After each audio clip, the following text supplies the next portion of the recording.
3.5 million years ago, our world was home to predators unlike anything alive today. This was the realm of the giant killer birds, apex predators of their time. With bone-crushing beaks and lightning speed, these birds hunted anything that crossed their path. On this dangerous stage, our ancient relatives were small, slow, and terribly exposed. He is small compared to the monsters that stalk these plains, but his greatest weapon is awareness.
What is that?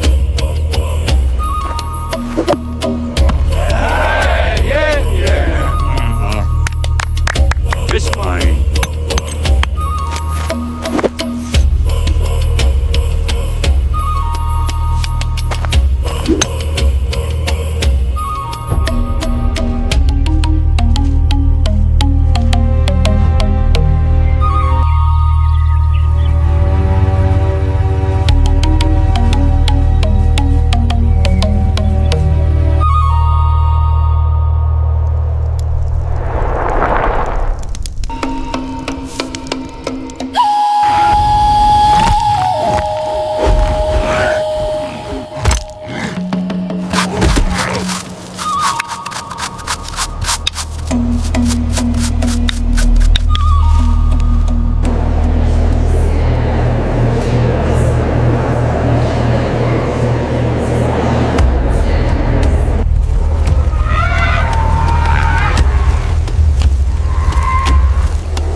While distinct in origin, terror birds share striking convergences with modern birds like ostriches and cassowaries.